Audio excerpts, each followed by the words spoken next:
नमस्कार, मेरा नाम अनुराग है और मैं आप सभी लोगों का स्वागत करता हूँ फ्यूचर टाइम्स कोचिंग के यूट्यूब चैनल पर। हमारे हम सभी को पता है कि एक एग्ज़ाम जिसकी हम लोग तैयारी कर रहे थे पिछले काफ़ी टाइम से और उस एग्ज़ाम का अभी शुभारंभ हो चुका है और उसका हम लोग फ़ेज़ 1 देख रहे हैं। हम लोग बात कर रहे हैं रेलवे के ग्रुप डी एग्ज़ाम की।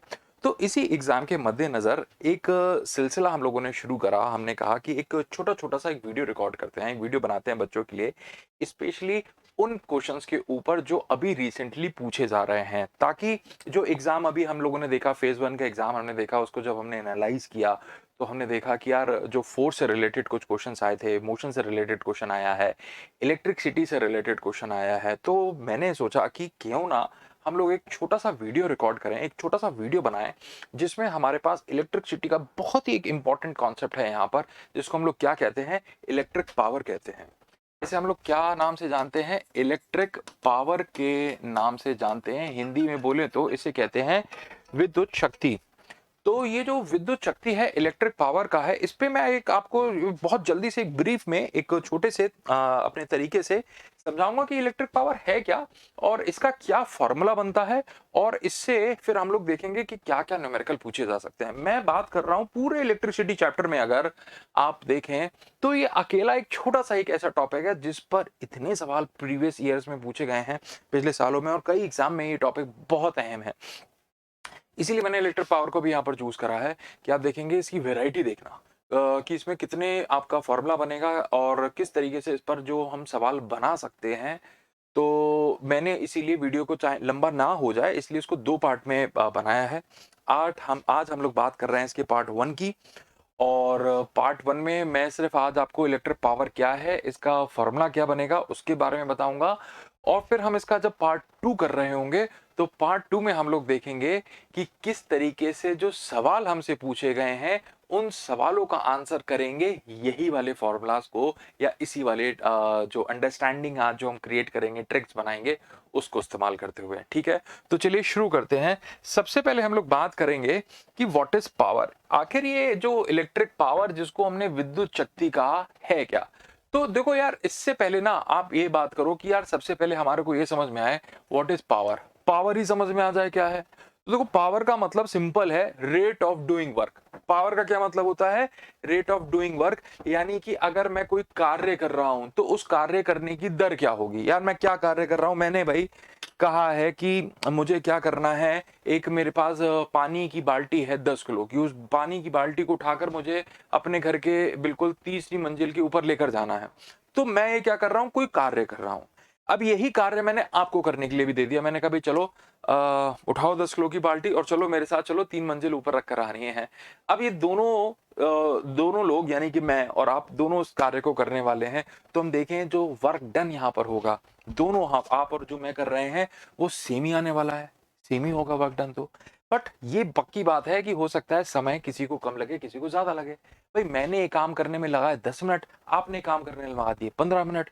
तो भई अगर देखें यहाँ पर जो मेरा जो वर्क डन होगा, उसमें मेरा समय कम है, तो मेरी पावर ज़्यादा आ जाएगी। और वहीं वही कार्य करने में आपने लगा दिया 15 मिनट, आप समय ज़्यादा ले रहे हैं, तो आपकी पावर हो जाती है कम। तो पावर का मतलब क्या होता है? पावर का मतलब होता है आप जो एनर्जी इस्तेमाल कर रहे हैं, कार्य करने के लिए, ठीक है? उसमें कितना समय ले रहे हैं? यानी कि क्या बहुत तेज़ी से इस्तेमाल कर रहे हैं या धीरे-धीरे इस्तेमाल कर रहे हैं? अगर तेज़ी से इस्तेमाल कर रहे हैं तो भई पावर ज़्यादा हो जाएगी और धीरे-धीरे एनर्जी इस्तेमाल कर रहे हैं तो ज़ाहिर-सी बात है पावर आपकी कम हो जाएगी। या मैं इसी को दूसरे तरीके से बोल दूँ, भई दूसरे तरीके से कैसे बोल दूँ? मैं कह रहा हूँ कि भई आपने जो कार्य किया है, अगर वो कार्य आपने कैसा कर दिया है, कम समय में कर दिया है तो पावर आपकी बढ़ जाएगी और वही कार्य करने में आप समय ज़्यादा ले रहे हैं तो आपकी पावर कम हो जाएगी। तो ये तो हमारा मेन है पावर का कॉन्सेप्ट, बिल्कुल आसान भाषा में बात कर रहे हैं। ठीक है, बिल्कुल कॉम्प्लेक्स नहीं करना है, समय नहीं है हमारे पास। आगे आ जाओ अब। तो ये हमने बात करी पावर की, अब इसी में देखो हम लोगों ने कहा कि यार फिर इलेक्ट्रिक पावर क्या होता है? विद्युत ये तो इन जनरल बात हो गई। बिल्कुल इन जनरल बात हुई पावर की, तो इलेक्ट्रिक पावर क्या हो जाएगा? यार इलेक्ट्रिक पावर का मतलब है तुम चला रहे हो कोई पंखा या तुमने चलाया कोई बल्ब। अब तुम्हारा पंखा खुद ब खुद तो चलने नहीं वाला, उसको चाहिए विद्युत ऊर्जा, उसे चाहिए इलेक्ट्रिक एनर्जी। तो वो पंखा भी क्या कर रहा है? ऊर्जा खा रहा है या ऊर्जा को क्षय कर रहा है, इस्तेमाल कर रहा है। तो वो पंखा प्रति सेकंड कितनी ऊर्जा इस्तेमाल कर रहा है?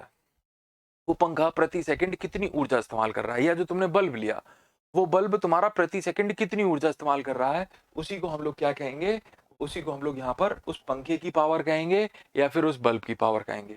कितनी ऊर्जा इस्तेमाल कर रहा है प्रति सेकंड, तो वो क्या कहलाता है, इलेक्ट्रिक पावर कहलाता है। इसकी डेफिनेशन भी क्या बन जाएगा, rate of electric energy dissipated, यानी कि भाई विद्युत ऊर्जा को इस्तेमाल कर रहे हैं या क्षय करने की जो दर है उसी को हम क्या कहते हैं, विद्युत शक्ति कहते हैं, इलेक्ट्रिक पावर कहते हैं। इसकी यूनिट भी निकालोगे तो क्या बन जाएगी भाई, इसकी बन जाएगी जूल और इसकी बन जाएगी सेकंड, तो ये क्या कहलाएगा, ये कहलाएगा जूल बाई सेकंड, या फिर हम इसे क्या कहते हैं, वॉट में मापते हैं।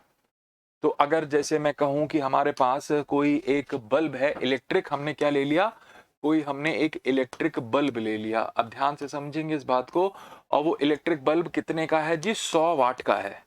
तो 100 वाट का मतलब बेटा क्या होता है, 100 वाट का मतलब ये होता है कि ये 100 जूल की एनर्जी को खाएगा या इस्तेमाल करेगा, विद्युत ऊर्जा इस्तेमाल करेगा प्रति सेकंड।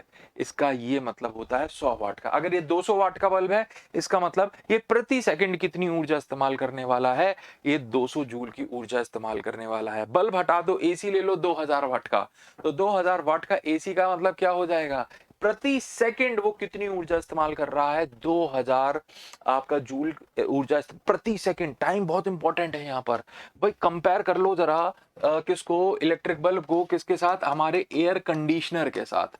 अब वो जो एयर कंडीशनर है इसका वॉटेज कितना है, 2000 वाट का है, इसका 2000 वाट का है, इसका मतलब ये क्या कर रहा है, 2000 जूल की एनर्जी खा रहा है प्रति सेकंड, एक सेकंड में।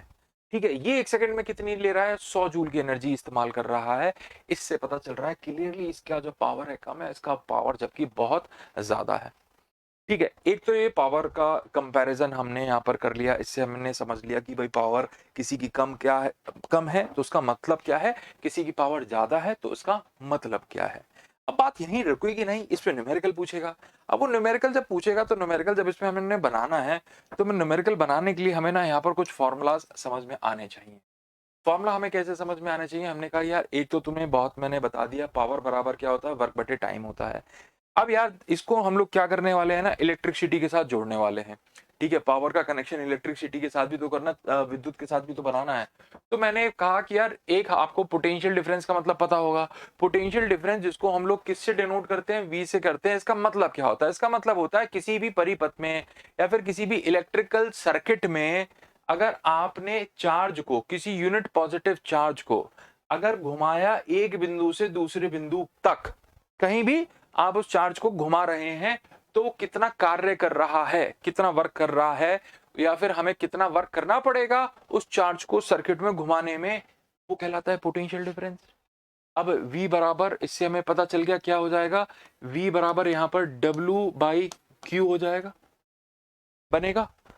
और हमें ये भी पता है, हमें ये भी पता है कि हमारा जो इलेक्ट्रिक करंट होता है, कौन, हमारा जो इलेक्ट्रिक करंट होता है जिसको क्या बोलते हो, विद्युत धारा बोलते हो, इलेक्ट्रिक करंट जैसे I लिखते हो, वो क्या होता है, वो होता है rate of flow of charge, यानी कि जो आवेश के बहने की दर, वो आवेश की बहने की दर क्या होती है, Q बाई टी होती है, यानी कि कितने समय में कितना चार्ज बह रहा है, ये लिख सकता हूं।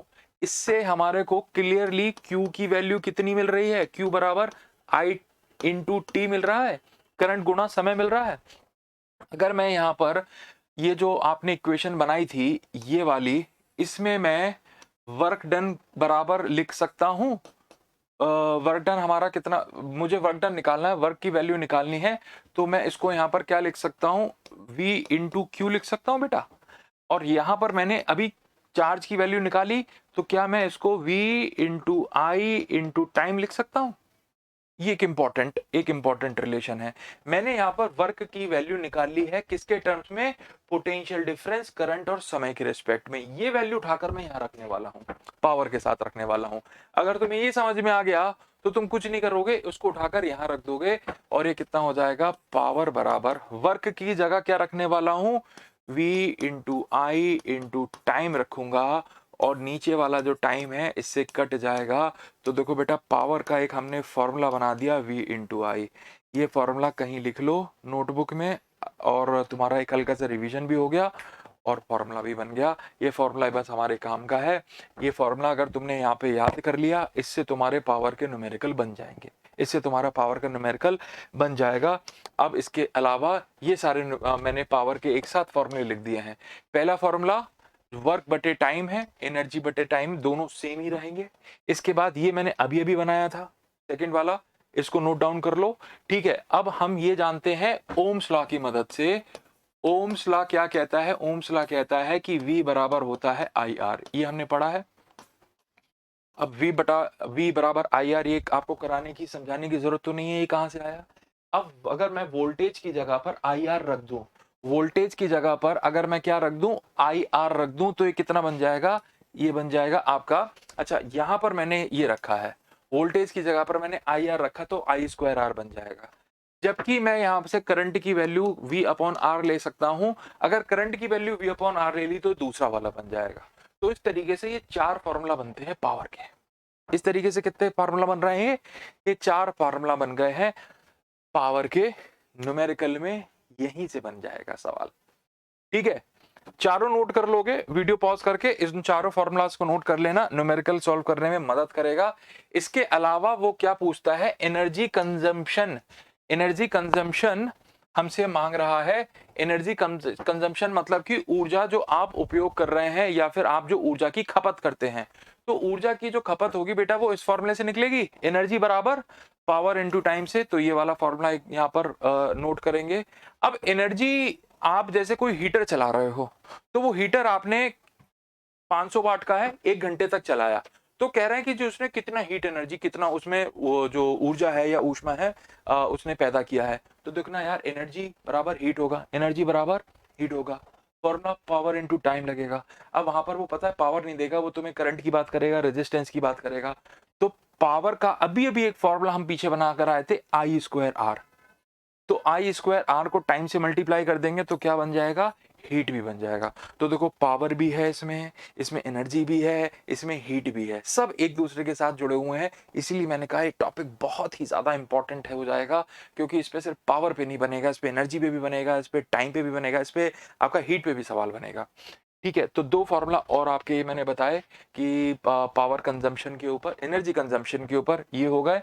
और एक छोटा सा आप और नोट करेंगे, energy consumption in kilowatt hour की, जो हम ऊर्जा इस्तेमाल करते हैं वो जब हमसे किस में मांगे? किलोवाट आवर में मांगे। देखो किलोवाट आवर कहां से आता है? एनर्जी का वही फार्मूला चल रहा है, पावर इनटू टाइम। ठीक है, एनर्जी आती है जूल में, पावर आती है वाट में। अगर वाट का हम क्या ले लें? किलोवाट ले लें। समय किस में ले लें? आवर में ले लें, तो बन गया। तो आपका क्या बन जाएगा? ये बन जाता है एनर्जी का 1 यूनिट बराबर 1 किलोवाट आवर। तो 1 किलोवाट आवर क्या है? 1 यूनिट ऊर्जा के बराबर है। किसकी यूनिट हो गई? 1 किलोवाट आवर। 1 यूनिट एनर्जी हो गई, 1 यूनिट ऊर्जा हो गई, जो सरकार के द्वारा या आजकल प्राइवेट कंपनी बिजली की जो होती है उनके द्वारा आपको बिजली दी जाती है। वो 1 यूनिट दरअसल ऊर्जा होती है, जो 1 किलोवाट आवर के बराबर यहाँ पर हो जाती है।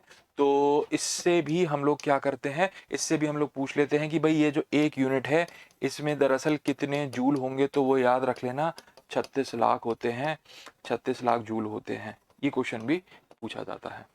तो मैंने ये जो आपको इन शॉर्ट सारे बताए हैं फार्मूलाज, इन फार्मूलाज को वीडियो को पॉज करो, वीडियो को पॉज करने के बाद क्या कर लो, इन सारे फार्मूलाज को कहीं भी नोट डाउन कर लो, क्योंकि इंपॉर्टेंट है। ये पार्ट 1 था, अब पार्ट 2 भी बहुत जल्दी आएगा, जिसमें इन्हीं सारे फार्मूलाज को जरा लगाकर जरा हम देखते हैं न्यूमेरिकल कैसे आ रहा है, कैसे उसको सॉल्व करना है। ठीक है, तो वीडियो को शॉर्ट ही रखेंगे ताकि आसानी से आप इसको इजीली एक बार में देख पाए, लंबा नहीं करने का मतलब है। ठीक है, तो थैंक यू सो मच इस पावर वाले, इलेक्ट्रिक पावर वाले वीडियो को देखने के लिए। Thank you so much. जल्दी ही मिलते हैं इसके पार्ट 2 के साथ। चलो बाय बाय।